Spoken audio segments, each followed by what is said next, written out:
안녕하세요, 성정입니다. 저는 방금 저희 모의고사를 보고 그리고 해설을 마치고 막 나오는데 우리 여학생 한 분이 막 쫓아오셔서 저한테 질문을 주셨어요.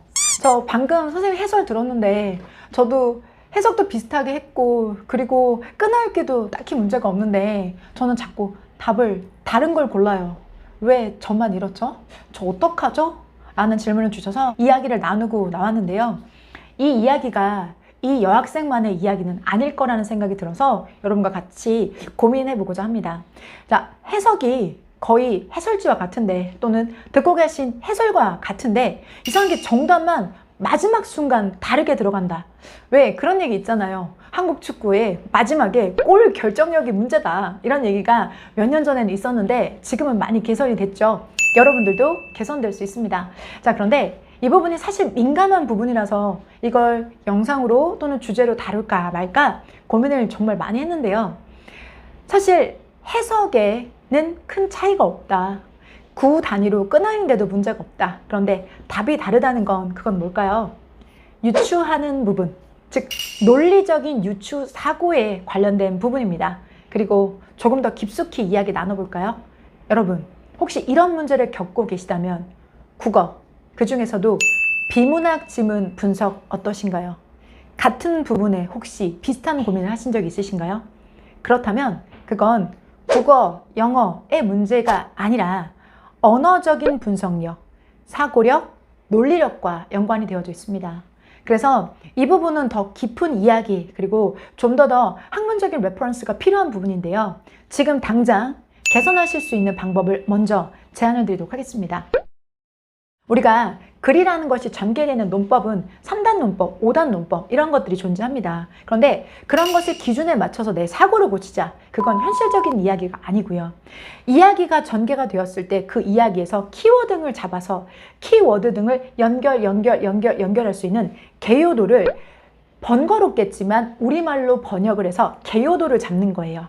개요도를 잡아서 중간에 사고하는 과정 중에서 어디 빠진 부분, 비약, 왜곡, 간과가 없는지를 확인하셔야 됩니다.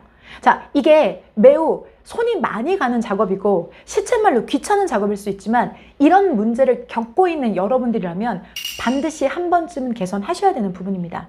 그런 문제들의 3문제, 5문제, 10문제의 공통적인 상황을 파악하셨다면 그 부분이 바로 여러분의 약점입니다.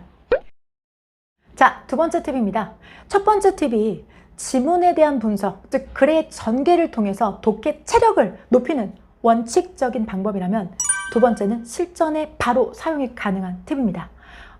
제가 방금 여러분들과 해설을 했던 지문입니다. 거기에 20번 빈칸 문제입니다. 자, 그런데 그 빈칸 문제는 이런 얘기가 들어가면 됩니다. 상어는 사람을 문다. 이 얘기가 들어가면 됩니다. 자, 그런데 여기 선택지는 어디에도 상어가 사람을 문다라는 이야기는 없습니다. 대신 정답으로는 have a little tolerance for being disturbed. 직역하면 자, 방해받는 것에 대해서 거의 관용을 갖지 않는다. 이게 뭐지? 이게 바로 참지 않기죠.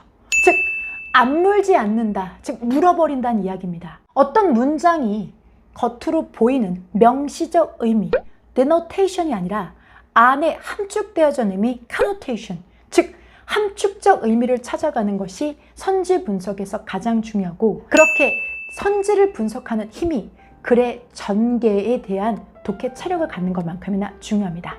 자, 인생에는 정답이 없습니다. 하지만 문제에는 정답이 있습니다. 여러분이 나만 안 되는 거 아닐까? 나만 왜 틀리는 거지?